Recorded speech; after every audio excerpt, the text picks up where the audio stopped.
അങ്ങനെ ബോളും പിടിച്ചുകൊണ്ട് കേവോ ചോദിക്കും, എന്നോട് മത്സരിക്കാനുണ്ടോ? എന്നാൽ ഒരു കൈ നോക്കാം. അങ്ങനെ കേവോവും നെയും കൂടി കളിക്കുകയാണ്. അതിൽ ഫ്രണ്ട് ചോദിക്കും, ആരാടാ അത്? അവൻ്റെ കളി കണ്ടിട്ട് ആരെയോ കൊല്ലാൻ പോകുന്ന പോലുണ്ടല്ലോ. അതിൽ അടുത്തവൻ പറയും, ആരായാലെന്താ, അവനൊന്നും ഒരിക്കലും ജയിക്കാൻ പോകുന്നില്ല. നെയ് അവൻ്റെ പകുതി കളി പോലും പുറത്തെടുത്തിട്ടില്ല. പക്ഷെ ഞാൻ അവനെ എവിടെയോ കണ്ടിട്ടുണ്ട്. ഇപ്പോൾ ഓർമ്മയായി, അവനാണ് കേവോ. ഫോറിൻ ലാംഗ്വേജ് ഡിപ്പാർട്ട്മെൻറ്റിലാണ് അവൻ. അവനും ഒരു ജീനിയസാണ്. 2 ജീനിയസും കൂടെ നേർക്കുനേർ. ഏതായാലും കളി കണ്ടിരിക്കാൻ നല്ല രസമുണ്ട്. അങ്ങനെ കളി ഉഷാറായി നടക്കുകയാണ്. അവസാനം അതിലും നെയ് തന്നെയാണ് വിന്നർ. നമ്മുടെ കേവോ ഒക്കെ ആകെ ടയർഡായിപ്പോയി. അതിലൊരു ഫ്രണ്ട് നെയ്യിനോട് ചോദിക്കും, എന്നാലും നെയ്, അവൻ എന്തിനാ ഇപ്പോൾ നിന്നോടൊക്കെ ചാലഞ്ച് ചെയ്യുന്നത്? വേവൻ്റെ റൂംമേറ്റ് ലിങ്ങിൻ്റെ ബോയ് ഫ്രണ്ടും ഉണ്ട് അവരുടെ കൂടെ.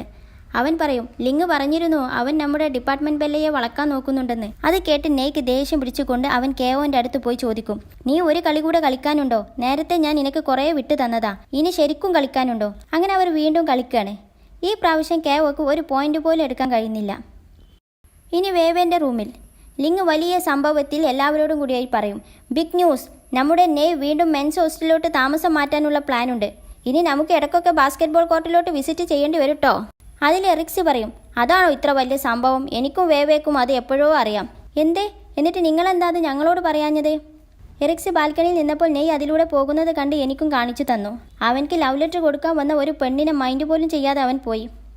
അയ്യോ, അത് ഓർമ്മിപ്പിക്കല്ലേ. അത് ആലോചിക്കുമ്പോൾ തന്നെ ഞാൻ പേടിച്ച് വിറക്കുകയാണ്. അതിന് നീ എന്തിനാ പേടിക്കുന്നത്? നീയാണോ ലവ് ലെറ്റർ കൊടുത്തത്? നിനക്കത് പറഞ്ഞാൽ മതി. ഞാനും അവൻക്ക് വല്ല ലവ് ലെറ്ററും കൊടുത്താൽ അവന് എന്നെയും ഇതുപോലെ ചെയ്യും. എനിക്ക് അവളുടെ പെയിൻ നന്നായിട്ട് മനസ്സിലാകും. അതിൽ ലിങ് ചോദിക്കും, അതാരായിരുന്നു ആ ലവ് ലെറ്റർ കൊടുത്തത്? ആരാന്ന് ആർക്കറിയാം? അവൾ അവൻക്കൊരു ലവ് ലെറ്റർ നീട്ടുന്നു, അവൻ അത് നോക്കുക പോലും ചെയ്യാതെ നേരെ പോകുന്നു. വാവ്, സൂപ്പർ, ഞങ്ങൾക്ക് മിസ്സായി. എന്നാലും അവന് എല്ലാവരെയും റിജക്റ്റ് ചെയ്യാണല്ലോ. അപ്പോൾ പിന്നെ അവൻ്റെ മനസ്സിലുള്ള പെണ്ണ് എങ്ങനത്തതായിരിക്കും? അതിലെ വേവേ വിചാരിക്കും, ഞാൻ കേവോനോട് നെയ്യിൻ്റെ കാര്യം പറഞ്ഞത് കുറച്ച് മോശമായോ? എന്തേലും ആവട്ടെ, എന്തായാലും നെയ് ഇതൊന്നും അറിയാൻ പോകുന്നില്ലല്ലോ, അത് മതി. അതൊക്കെ കഴിഞ്ഞ് വേവേ ഗെയിം കളിക്കാണ്. അപ്പോഴാണ് നെയ് വന്ന് പറയുന്നത്, ഒരു മോൺസ്റ്ററിനെ കൊല്ലാനുണ്ട്, എല്ലാവരും വാ. അങ്ങനെ മോൺസ്റ്ററുമായുള്ള യുദ്ധം നടക്കുകയാണ്. അവസാനം എല്ലാവരും കൂടി ഒരുമിച്ച് അറ്റാക്ക് ചെയ്ത് ആ മോൺസ്റ്ററിനെ കൊല്ലും. അതൊക്കെ കഴിഞ്ഞ് ഫ്രണ്ട്സ് പറയും, ഇതിനെന്ത് റിവാർഡാകും കിട്ടുന്നത്? എന്തായാലും ഞാൻ അത് മിസ്സിസ് നെയ്ക്ക് കൊടുക്കും. അടുത്തവൻ പറയും, അതെങ്ങാനും നമ്മൾ അവൾക്ക് കൊടുത്താൽ പിന്നെ നെയ് നമ്മളെ കൊല്ലും. അതിന് ചാൻസ് ഇല്ല, അവനിപ്പോൾ ഈ ഇടയായിട്ട് നല്ല മൂഡിലാണ്. പക്ഷെ അവർക്ക് കിട്ടിയത് ആ ഗെയിമിലെ രാജകുമാരിൻ്റെ ലവറിൻ്റെ തലമുടിയാണ്. ആ റിവാർഡിൽ അവർക്ക് കുറച്ച് സങ്കടം ഉണ്ട് കേട്ടോ.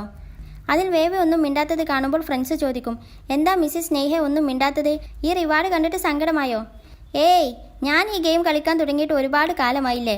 ഇങ്ങനത്തെ ഗിഫ്റ്റൊക്കെ ഒരുപാട് കിട്ടിയിട്ടുമുണ്ട്. സോ അതുകൊണ്ട് എനിക്കൊരു കുഴപ്പവുമില്ല. പിന്നെ ഞാൻ ആ വീഡിയോ കോൺടെസ്റ്റിനെ പറ്റി ആലോചിക്കുകയായിരുന്നു. അതിന് നമ്മൾ ആ വീഡിയോ ചെയ്യുന്നുണ്ടോ? ഈ യുദ്ധം എനിക്കൊരു ഐഡിയ തന്നു. സോ നമുക്കൊന്ന് ചെയ്തു നോക്കിയാലോ? അതിൽ നെയ് ചോദിക്കും, എന്താണ് ആ ഐഡിയ? പറയ് കേൾക്കട്ടെ.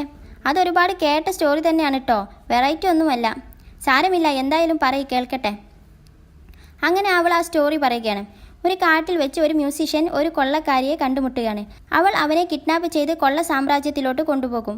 പക്ഷെ പിന്നീട് ആ കൊള്ളക്കാരിക്ക് അവനോട് പ്രണയമാകും. അവൻക്കാണെങ്കിൽ അവളെ തീരെ ഇഷ്ടവുമല്ല. അങ്ങനെ ഒരു ഡിന്നർ ടൈമിൽ അവൾ ഫുഡ് കൊടുക്കാൻ പോവുകയാണ്. അവനാണെങ്കിൽ ഒരു ഇൻസ്ട്രുമെൻറ്റും വായിച്ചുകൊണ്ടിരിക്കുകയാണ്.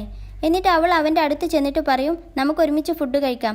അതിൽ അവൻ ദേഷ്യം പിടിച്ച് പോകുന്നത് കണ്ട് അവൾ പറയും, എന്നെ ഇപ്പോഴും വെറുപ്പാണോ? എൻ്റെ അച്ഛനും മുത്തച്ഛനും എല്ലാവരും കൊള്ളക്കാരായിരുന്നു.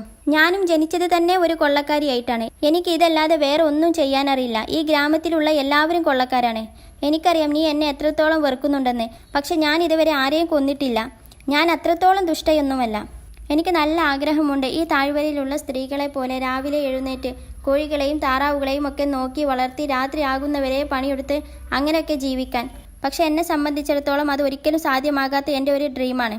അത് കേട്ടിട്ടും ഒന്നും മിണ്ടാതെ ദേഷ്യം പിടിച്ച് നിൽക്കുന്ന മ്യൂസിഷ്യനെ കണ്ടിട്ട് അവൾ പറയും, നിനക്ക് ഒരിക്കലും എന്നെ ഇഷ്ടപ്പെടാൻ പറ്റുന്നില്ലെങ്കിൽ നിനക്ക് ഇവിടെ നിന്ന് പോകാം. അങ്ങനെ അവൾ അവനെ ഫ്രീ ആക്കി. അവൻ കാട്ടിലൂടെ നടന്നു പോവുകയാണ്. അവൻ പോകുന്നത് അവൾക്ക് സഹിക്കാൻ വയ്യാത്തത് കൊണ്ട് അവൻ അറിയാതെ അവൾ അവനെ തന്നെ ഫോളോ ചെയ്യുന്നുണ്ട്. അങ്ങനെ അവൻ പോയിക്കൊണ്ടിരിക്കുമ്പോൾ ഒരു വലിയ മോൺസ്റ്റർ വന്ന് അവനെ അറ്റാക്ക് ചെയ്യുകയാണ്. അതിലെ കൊള്ളക്കാരി ഓടി വന്ന് മോൺസ്റ്ററുമായി യുദ്ധമാകും. അതിൻ്റെ ഇടയിൽ മോൺസ്റ്റർ മ്യൂസിഷ്യൻ്റെ നേരെ ഒരു ആയുധം എറിയും. അതിൽ കൊള്ളക്കാരി വന്ന് അവനെ പ്രൊട്ടക്റ്റ് ചെയ്യും. പക്ഷേ അത് അവളെ ശരീരത്തിൽ തട്ടും. അവസാനം അവൾ ആ മോൺസ്റ്ററിനെ കൊല്ലും. അതിൽ മ്യൂസിഷ്യന് മനസ്സിലാകും അവൾക്ക് ഇവനോട് എത്രത്തോളം ഇഷ്ടമുണ്ടെന്ന്. അങ്ങനെ അവർ ഒരുമിച്ച് തിരിച്ച് ആ കൊള്ള സങ്കേതത്തിലോട്ട് പോവുകയാണ്. പിന്നീട് അവർ വിവാഹം കഴിക്കും. അങ്ങനെ അന്ന് രാത്രി അവൻ ആ ഇൻസ്ട്രുമെൻറ്റും വായിച്ചിരിക്കുകയാണ്. അവളാണെങ്കിൽ അതിനൊത്ത് ഡാൻസും ചെയ്യുന്നുണ്ട്.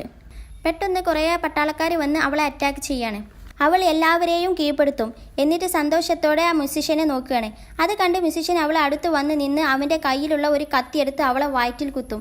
അതിൽ അവൾ ഷോക്ക് ആയിക്കൊണ്ട് അവൻ്റെ കയ്യിലോട്ട് മരിച്ചു വീഴും. അതിൽ ബടത്തലവൻ വന്ന് പറയും, പ്രഭോ, നമ്മുടെ മിഷൻ കംപ്ലീറ്റ് ആയിട്ടുണ്ട്, എല്ലാ കൊള്ളക്കാരെയും കൊന്നു കഴിഞ്ഞു. അതിൽ മ്യൂസിഷ്യൻ അവളെ തന്നെ നോക്കി സങ്കടപ്പെടുന്നത് കണ്ട് ബടത്തലവൻ പറയും, പ്രഭോ, അങ്ങേക്ക് എന്നാൽ അവളെ കൊല്ലേണ്ട ആവശ്യമില്ലായിരുന്നു. അതിൽ അവൻ പറയും, ഇവൾ ജീവിച്ചിരുന്നാൽ ഒരിക്കൽ എന്തായാലും ഞാൻ ആരാണെന്നും എന്തിനാണ് ഇവിടെ വന്നതെന്നും അവൾ അറിയും. എന്നെ വെറുക്കും, പിന്നെ നമ്മളെ കീഴ്പ്പെടുത്താൻ പറ്റുന്നതൊക്കെ ചെയ്തുകൊണ്ടിരിക്കും. അതിനേക്കാളും നല്ലത് ഇപ്പോൾ ഇവൾ ഇവിടെ മരിക്കുന്നതാണ്. അത്രയുള്ളൂ കഥ. ഇനി വേണമെങ്കിൽ അവസാനം മ്യൂസിഷ്യനെ കുറ്റബോധം കൊണ്ട് സൂയിസൈഡ് ചെയ്യാം. കാരണം അപ്പോഴാണ് അവൻക്കും അവളെ ഇത്ര ഇഷ്ടമാണെന്ന് മനസ്സിലായത്. എങ്ങനെയുണ്ട് കഥ? കൊള്ളാം, നമുക്ക് ഇത് ചെയ്യാം. അങ്ങനെ അടുത്ത ദിവസം തൊട്ട് അവർ ഒരുമിച്ച് അതിൻ്റെ സ്ക്രിപ്റ്റ് റെഡിയാക്കുകയാണ്. അതിൻ്റെ ഇടയിൽ ഫ്രണ്ട് ചെയറിൽ നിന്നും വീഴാണ്. അതിൽ മറ്റേ ഫ്രണ്ട് വേവിനോട് പറയും അവൻ ചെയറിൽ നിന്ന് വീണെന്ന്. അതിൽ അവൾ ചോദിക്കും, അപ്പോൾ നിങ്ങൾ ഒരുമിച്ചാണോ താമസം? അതെ, ഞങ്ങൾ ഒരു ഹോസ്റ്റലിൽ ഒരേ റൂമിലാണ്. അതിൽ അവൾ മനസ്സിലാക്കിയെടുക്കും, നെയ്ഹയും എന്നെ പോലെ ഒരു സ്റ്റുഡൻ്റ് ആകാനാണ് ചാൻസ്. പക്ഷെ അവൻ്റെ സംസാരം ഒന്ന് കേട്ടിട്ട് ഒരു സ്റ്റുഡൻറ്റ് പോലെ ഇല്ലല്ലോ. പക്ഷേ നെയ്ഹ വല്ലപ്പോഴുമൊക്കെ ഇങ്ങോട്ട് വരാറുള്ളൂ. ഞങ്ങളൊക്കെ അവനെ കോളേജിലെത്തുമ്പോൾ മാത്രമാണ് കാണാറ്. അതിൽ നെയ് പറയും, നിന്റെ സ്മെല്ലി സോക്സൊക്കെ എടുത്തു വെച്ചോ, സെമസ്റ്റർ കഴിയുന്നവരെ അവിടെ താമസിക്കാനുള്ള പ്ലാൻ എനിക്കുണ്ട്. അതിൽ എല്ലാവരും കൂടെ ഇങ്ങോട്ട് വരണ്ട എന്ന് പറയും. അതിൽ വേവേ പറയും, നിങ്ങളും അലക്കാത്ത കുളിക്കാത്ത ടീമാണല്ലേ. നെയ്ഹ ഒഴിച്ച് എഞ്ചിനീയറിംഗ് പഠിക്കുന്ന കുട്ടികൾക്കൊക്കെ എവിടെയാ അതിനൊക്കെ ടൈം? അന്നൊരിക്കൽ നിങ്ങൾ കമ്പ്യൂട്ടർ ഹാക്ക് ചെയ്യുന്ന കാര്യം പറഞ്ഞിരുന്നു. അപ്പോൾ നിങ്ങൾ കമ്പ്യൂട്ടർ സ്റ്റുഡൻസ് ആണോ? Yes, correct. ഓ തന്നെയോ, ഞാനും കമ്പ്യൂട്ടർ സ്റ്റുഡൻറ്റ് തന്നെയാണ്. അത് കേട്ട് ഫ്രണ്ട് പറയും, ഇനി നീ ഞങ്ങളെ ക്ലാസ്സിൽ ഏതെങ്കിലും പെൺകുട്ടിയാണോ? ഒരു മിനിറ്റ്, കമ്പ്യൂട്ടർ കോഴ്സിൽ ആകെ 95% ആൺപിള്ളേരും ആകെ 5% പെൺപിള്ളേരും ഉള്ളൂ. ഇനി നീ എങ്ങാനും വല്ല വേഷം മാറി ആണാണോ? അത് കേട്ട് നെയ് ചിരിക്കുകയാണ്. അതിൽ അവൾ പറയും, നമ്മളിപ്പോൾ ആക്ച്വലി സ്ക്രിപ്റ്റ് റെഡിയാക്കിക്കൊണ്ടിരിക്കുകയാണ്. ആ ഓക്കെ, ഞാൻ വിഷയത്തിൽ നിന്നും മാറുന്നുണ്ടല്ലേ, ഇനി സ്ക്രിപ്റ്റിലോട്ട് കിടക്കാം. അങ്ങനെ അവർ സ്ക്രിപ്റ്റ് റെഡിയാക്കിക്കൊണ്ടിരിക്കുകയാണ്. എറിക്സി ആണെങ്കിൽ ഭയങ്കര ഗെയിമിങ്ങിലാണ്. അവളെ ഫസ്റ്റ് ടാസ്ക് ആയിട്ടുള്ള ആദ്യത്തെ മോൺസ്റ്ററിനെ കൊല്ലാൻ നോക്കുകയാണ് അവൾ. പക്ഷേ അവൾക്കതിന് കഴിയുന്നില്ല. വേവേ, എന്നെ ഒന്ന് സഹായിക്കോ, ഈ ഫസ്റ്റ് ടാസ്ക് തന്നെ എനിക്ക് ജയിക്കാൻ പറ്റുന്നില്ല. അതിൽ വേവേ അവളെ കാര്യങ്ങളൊക്കെ നിർത്തിവെച്ച് ഇവളെ സഹായിക്കാൻ വരും. ആദ്യത്തെ ആ ചെറിയ മോൺസ്റ്ററിനെയോ? അതോ ചെറിയ മോൺസ്റ്ററോ? ഞാൻ എത്ര റൗണ്ട് കളിച്ചു എന്നിട്ടും തോൽക്കുകയാണ്. ഇത് ചെറുതാണെന്ന് എനിക്ക് തോന്നുന്നില്ല. അവർ ഗ്യാങ് ആയി വന്ന് എന്നെ അറ്റാക്ക് ചെയ്യാണ്. നീ ഇതൊന്ന് കളിച്ചു താ പ്ലീസ്. എങ്ങനെ കളിക്കലെന്ന് ഞാനൊന്ന് നോക്കി പഠിക്കട്ടെ. അങ്ങനെ വേവേ ആ ടാസ്ക് ഏറ്റെടുത്തു. എറിക്സി ആണെങ്കിൽ അവളെ ഷോൾഡറൊക്കെ തിരുമ്മി കൊടുക്കുന്നുണ്ട്. അപ്പോഴാണ് ഫേസ് മാസ്ക് വല്ലതും വേണോ എന്ന് ചോദിച്ച് നമ്മുടെ കേവോ വിട്ട ചാരത്തി വരുന്നത്. അതിൽ എറിക്സ് അത് വാങ്ങിച്ച് ക്യാഷ് കൊടുക്കുകയാണ്. ആ അവസരം നോക്കി ചാരത്തി വേവേ കളിച്ചുകൊണ്ടിരിക്കുന്ന എറിക്സിന്റെ ഗെയിമിലെ പേര് നോട്ട് ചെയ്യുന്നു. എന്നിട്ട് എറിക്സിയോട് ചോദിക്കുന്നു, ഇത് ഏത് ഗെയിമാണ് ഈ കളിക്കുന്നത്? നല്ല രസമുണ്ട് കാണാൻ. അതിൽ എറിക്സി പറഞ്ഞു കൊടുക്കും. പുറത്തു വന്ന ചാരത്തി അത് കേവോനോട് പറയും, ഈ ഗെയിമാണ് വേവേ കളിക്കുന്നത്, ഇന്ന പേരാണ് അവളത്. ഇനി നമ്മൾ തമ്മിലുള്ള ഡീല് മറക്കണ്ടട്ടോ. അതിൽ അവൻ പറയും, ഒരിക്കലുമില്ല, താങ്ക്സ്. അതിൽ അവൻ മനസ്സിൽ വിചാരിക്കും, ഞാൻ ബാസ്കറ്റ്ബോളിൽ തോറ്റെന്ന് വിചാരിച്ച് വേവേവേനെ ഒരിക്കലും വിട്ടുകൊടുക്കില്ല. അടുത്തതായി കാണിക്കുന്നത് ശനി ടെക്കിൽ ഇരാൻ ഒരു ഫയൽ കൊടുക്കാൻ വേണ്ടി വരികയാണ്. അത് കൊടുത്തതിന് ശേഷം അവൾ പോകാൻ നിൽക്കുമ്പോൾ തിരിച്ചു വന്ന് ചോദിക്കും, പിന്നെ അങ്കിള് ഇന്റേൺഷിപ്പ് ഇൻ്റർവ്യൂവിൻ്റെ പ്രോഗ്രസ് എന്താ എന്ന് ചോദിച്ചു. അത് കഴിഞ്ഞുകൊണ്ടിരിക്കുകയാണ്, ഞാൻ ഷോർട്ട് ലിസ്റ്റ് ഇട്ടിട്ടുണ്ട്, ഇനി അവരുമായി ഡിസ്കസ് ചെയ്യണം. എന്നാൽ അതൊന്ന് കാണട്ടെ. അതിൽ അവർ മടിച്ചുകൊണ്ട് അത് എടുത്തു കൊടുക്കും. എന്നിട്ട് ഇരാൻ അത് ചെക്ക് ചെയ്യാണ്. അതിൽ വേവേൻ്റെ CV-യുമുണ്ട്. അതിൽ ആ ഫ്രണ്ട് പറഞ്ഞ കാര്യം അവൾ ഓർക്കും.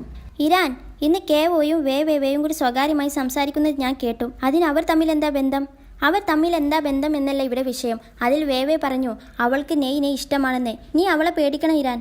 ആൺപിള്ളേരെല്ലാവരും അവളുടെയും പിന്നാലെ ഉണ്ട്. പിന്നെ അവൾ കമ്പ്യൂട്ടർ കോഴ്സുമാണ്, നെയ്നെ പോലെ തന്നെ. സോ നീ സൂക്ഷിക്കണം, ഇല്ലെങ്കിൽ അവൾ അവനെ കൊണ്ടുപോകും. അങ്ങനെ അവൾ ആ ഷോർട്ട് ലിസ്റ്റിൽ നിന്നും വേവേൻ്റെ CV എടുത്തിട്ട് അവൾക്ക് കൊടുത്ത് പറയും, ഇവൾ അത്ര നന്നാകുമെന്ന് എനിക്ക് തോന്നുന്നില്ല, ഇവരും വേണ്ട എന്നും പറഞ്ഞ് അവരെ 4 പേരുടെയും CV തിരിച്ചു കൊടുക്കും. അത് കണ്ടിട്ട് അവർ പറയും, ഇവരൊക്കെ നന്നായി പെർഫോം ചെയ്തവരാണ്, പിന്നെ കിങ് യൂണിവേഴ്സിറ്റിയിലെ കമ്പ്യൂട്ടർ സ്റ്റുഡൻസുമാണ്. അത് കേട്ട് ഇരാൻ അത്ര ഇഷ്ടപ്പെട്ടില്ല. അവൾ അവരെ നോക്കി പേടിപ്പിച്ച്. പിന്നെ അവർക്കൊന്നും അവിടെ വോയിസ് ഇല്ലല്ലോ, MDൻ്റെ സിസ്റ്ററിൻ്റെ മകളല്ലേ. അവർ നിവൃത്തിയില്ലാതെ ഓക്കെ പറയും. അവൾ അങ്ങനെ ഹാപ്പിയായി തിരിച്ചു പോകും. നെയ് ഇവിടെ വീഡിയോ ഉണ്ടാക്കിക്കൊണ്ടിരിക്കുകയാണ്. അച്ഛൻ അത് കണ്ടുവന്ന് പറയും, നീ ബിസിയാണോ? ഇല്ല ഡാഡി, എന്താ? എൻ്റെ കൂടെ ഒന്ന് കളിക്കാനുണ്ടോ? അങ്ങനെ അവർ കളിക്കുകയാണ്. അതിൽ അമ്മ വന്ന് അച്ഛൻ്റെ അടുത്തിരുന്ന് കളി കാണുകയാണ്. അതിൽ അച്ഛൻ പറയും, നിന്നോട് ഞാൻ പറഞ്ഞിട്ടില്ലേ എൻ്റെ അടുത്ത് വന്നിരുന്ന് ഇങ്ങനെ കളി കാണരുതെന്ന്? അതെനിക്ക് ഇഷ്ടമല്ല, ആൾക്കാർ വന്ന് ഇങ്ങനെ എൻ്റെ കളി നോക്കി പഠിക്കുന്നത്. അതുകൊണ്ടാണല്ലേ, അല്ലാതെ മോനെതിരെ ഡാഡി തോൽക്കുന്നത് ഞാൻ കാണും എന്നുള്ള നാണക്കോട് കൊണ്ടല്ല. ഞാൻ തോൽക്കേ? ഞാൻ എന്തെങ്കിലും അവനോട് തോറ്റ ചരിത്രമുണ്ടോ? എങ്ങനെ തോൽക്കാനാ? തോൽക്കാനാകുമ്പോഴേക്കും എന്തെങ്കിലുമൊക്കെ വഴക്കുണ്ടാക്കി ഇറങ്ങിപ്പോകും. അതല്ലേ ശീലം. അതും പറഞ്ഞ് അമ്മ അവിടുന്ന് എണീറ്റ് പോകും. അത് കഴിഞ്ഞ് അവർ വീണ്ടും കളി തുടങ്ങും. അപ്പോൾ അച്ഛൻ പറയും, എനിക്ക് നിന്നോട് ഒരു സീരിയസ് ആയിട്ടുള്ള കാര്യം പറയാനുണ്ട്. നീ എല്ലാ കാര്യത്തിലും നല്ല ടാലൻ്റ് ഉള്ള കുട്ടിയാണ്. നിനക്ക് ഞങ്ങളുടെ ഉപദേശത്തിൻ്റെ ആവശ്യം വന്നിട്ടില്ല. എനിക്ക് നിന്നെ ഓർത്ത് അഭിമാനമുണ്ട്. പക്ഷേ ഈ ഇടയായി നീ ഫുള്ള് ഗെയിം ഉണ്ടാക്കലോട്ടാണ് നിന്റെ ശ്രദ്ധ. ഇത് നിന്റെ ബാക്കി കാര്യങ്ങളെ ബാധിക്കൂലേ എന്ന പേടി എനിക്കുണ്ട്. അതിൽ അവൻ പറയും, ഡാഡി ഒരു ബുക്ക് എഴുതി പബ്ലിഷ് ചെയ്തില്ലേ? അതെന്തിനു വേണ്ടിയാണ്? അതെനിക്ക് എൻ്റെ ഐഡിയകളും എനിക്കുള്ള വിവരങ്ങളൊക്കെ ബാക്കിയുള്ളവർക്ക് പറഞ്ഞു കൊടുക്കാൻ. അവർക്കിടയിലുള്ള കൺഫ്യൂഷൻസൊക്കെ മാറ്റിക്കൊടുക്കണം, അങ്ങനെയൊക്കെ. എന്നാൽ ഗെയിം ഉണ്ടാക്കുന്നതിലും എനിക്ക് അങ്ങനെയാണ്. എൻ്റെ ഐഡിയകളും എൻ്റെ കോൺസെപ്റ്റും അവരിലേക്ക് എത്തിക്കുക. പക്ഷേ ഡാഡിയിൽ നിന്നും കുറച്ച് വ്യത്യസ്തമായ രീതി, അത്രേ ഉള്ളൂ. ഡാഡി എഴുത്ത് വഴിയാണെങ്കിൽ ഞാൻ വീഡിയോ വഴി, അത്രേ ഉള്ളൂ. ഞാൻ ഇമാജിൻ ചെയ്യുന്ന വേൾഡാണ് ഞാൻ ഉണ്ടാക്കുന്നത്. അത് കേട്ട് അച്ഛൻ ആശ്വാസത്തോടെ പറയും, ഓക്കെ, ഞാൻ വെറുതെ ഓരോ കാര്യങ്ങൾ ആലോചിച്ച് ടെൻഷൻ ആകുകയാണല്ലേ? അത് വിട്, എന്തായാലും എൻ്റെ ഫുള്ള് സപ്പോർട്ട് ഉണ്ടാകും. പിന്നെ ഡാഡി ഇതൊന്നും ആലോചിച്ച് ടെൻഷൻ ആകണ്ട. ഇതിൻ്റെ ലൈഫ് ഗോളൊന്നുമല്ല. ഇത് ജസ്റ്റ് എനിക്ക് 25 വയസ്സാകുന്നത് വരെ ചെയ്യുന്ന ഒരു ചെറിയ പരിപാടി, അത്രേ ഉള്ളൂ. ഓക്കെ, എന്നാൽ നമുക്ക് ബാക്കി കളിക്കാം. അങ്ങനെ അവർ വീണ്ടും കളിച്ചുകൊണ്ടിരിക്കുമ്പോൾ നെയ് പറയും, അടുത്ത ആഴ്ച ഞാൻ ഡാഡിൻ്റെ ക്ലാസ്സിൽ ഇരിക്കാൻ വിചാരിക്കുന്നുണ്ട്. അതെന്തേ? അതിൽ അവൻ ചിരിച്ചുകൊണ്ട് പറയും, ഡാഡിൻ്റെ ക്ലാസ്സിൽ കുട്ടികൾ വളരെ കുറവാണെന്ന് ഞാൻ കേട്ടു. എനിക്ക് ആ ക്ലാസ് ഫുള്ള് കുട്ടികളെ കൊണ്ട് നിറക്കാൻ പറ്റും. അത് കേട്ട് അച്ഛൻ ചിരിക്കുകയാണ്. അങ്ങനെ ആ ക്ലാസ്സിൽ അതിൽ 2 പേര് സംസാരിക്കുകയാണ്. നെയ്ൻ്റെ അച്ഛനാണ് ഈ ക്ലാസ് എടുക്കുന്നത് എന്നാണല്ലോ ഞാൻ കേട്ടത്. എന്നിട്ടും കുട്ടികളൊന്നും തീരെ ഇല്ലല്ലേ? അതൊന്നും ക്ലാസ് ഫുള്ളാകാൻ സഹായിക്കില്ല. പിന്നെ അങ്ങേരെ ക്ലാസ് ഭയങ്കര ബോറാണ്. അതാണ് മെയിൻ റീസൺ. നമ്മുടെ വേവയും ആ ക്ലാസ്സിലുണ്ട്. അവൾ പഠിക്കുന്നതിൻ്റെ ഇടയിൽ, ഇവിടെ ആരെങ്കിലും ഇരിക്കുന്നുണ്ടോ? ഈ സീറ്റ് കാലിയാണോ എന്ന ചോദ്യം കേട്ട് അവൾ നോക്കുകയാണ്. അവൾ ഷോക്കായിക്കൊണ്ട് അങ്ങനെ നോക്കി നിൽക്കുകയാണ്. അത് വേറെ ആരുമല്ല, നമ്മുടെ നെയ്യാണ്. അവൾ ഇല്ല എന്ന് പറയുന്നു. അങ്ങനെ അവൻ അവളെ അടുത്തിരിക്കും. അവളാണെങ്കിൽ ആകെ നെർവസ് ആകുകയാണ്. ഫ്രണ്ടിൽ നിന്നും ബാക്കിൽ നിന്നും കുട്ടികൾ അവൻ്റെ ഫോട്ടോസ് എടുത്തുകൊണ്ടിരിക്കുകയാണ്. വേവയാണെങ്കിൽ അവളെ ഫേസ് ഫോട്ടോയിൽ വരുമെന്ന് വിചാരിച്ച് മുഖം കവർ ചെയ്യാണ്. അതിൽ ഒരുത്തി വന്ന് വേവേൻ്റെ അടുത്ത് ഇരുന്നിട്ട് അവൻ അങ്ങനെ നോക്കി നിൽക്കും. വേവയും ജസ്റ്റ് ഒന്ന് ഒളികണ്ണിട്ട് നോക്കും. അതിൽ അവൻ പെട്ടെന്ന് നോക്കുമ്പോൾ ബുക്ക് കൊണ്ട് മറച്ച് ഭയങ്കര സന്തോഷത്തിലാണ് അവൾ. അവിടെയുള്ള കുട്ടികളാണെങ്കിൽ എല്ലാവർക്കും മെസ്സേജ് അയക്കുകയാണ്, നെയ് വന്നിട്ടുണ്ട് ക്ലാസ്സിൽ നിന്ന്. അത് കേട്ടതും എല്ലാവരും അങ്ങോട്ട് ഓടി വരികയാണ്. അങ്ങനെ കുറച്ച് സമയം കൊണ്ട് ക്ലാസ് അങ്ങോട്ട് ഫുള്ളായി. അങ്ങനെ സാറ് തന്നെ ക്ലാസ്സിൻ്റെ സ്ട്രെങ്ത് കണ്ട് അത്ഭുതപ്പെട്ടുകൊണ്ട് പറയും, എൻ്റെ ക്ലാസ്സിൽ ഇത്രയും കുട്ടികളെ ഞാൻ തന്നെ ആദ്യമായിട്ടാണ് കാണുന്നത്. നിങ്ങൾ ശരിക്കും എൻ്റെ ക്ലാസ്സാണെന്ന് അറിഞ്ഞിട്ട് തന്നെയാണോ വന്നത്? അതിലെല്ലാവരും വലിയ ആവേശത്തോടെ യെസ് സാർ എന്ന് പറയും. എനിക്ക് വിശ്വസിക്കാൻ കുറച്ച് ബുദ്ധിമുട്ടുണ്ട്. ഞാനൊന്ന് ടെസ്റ്റ് ചെയ്യട്ടെ. കഴിഞ്ഞ ക്ലാസ്സിൽ ഞാൻ പറഞ്ഞു നിർത്തിയ ആ ടോപ്പിക്ക് നിങ്ങളുടെ ഇടയിലുള്ള ആരെങ്കിലും ഒന്ന് വിവരിച്ച് തരണം. അത് കേട്ടതും നമ്മളൊക്കെ പോലെ തന്നെ അവരും മുഖം പൊത്താൻ തുടങ്ങി, ഒളിഞ്ഞിരിക്കാൻ തുടങ്ങി, കേട്ട ഭാവം പോലും നടിക്കാതെ കുറേ പേര്.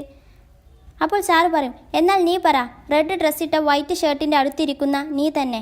ഞാനോ? അതെ, നീ തന്നെ. അങ്ങനെ വേവ എഴുന്നേറ്റ് ലാസ്റ്റ് ടോപ്പിക്ക് ഇതാണെന്നും ക്ലാസ് കഴിഞ്ഞ് അവൾ അതിനെപ്പറ്റി കുറച്ച് റിസർച്ച് ചെയ്തിരുന്നു, അങ്ങനെ ഫുൾ ഡീറ്റെയിൽസ് അങ്ങോട്ട് പറഞ്ഞു കൊടുക്കും.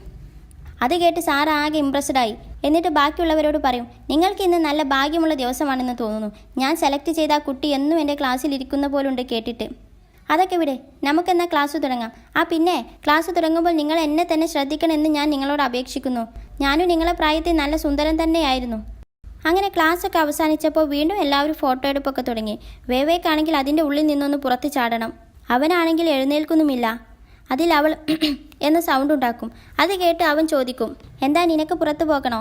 അവൾ അതേ എന്ന് തല ആട്ടും. അവൻ എണീറ്റ് കൊടുത്തതും അവൾ താങ്ക്സും പറഞ്ഞ് ഒറ്റ പോക്ക് പോകും.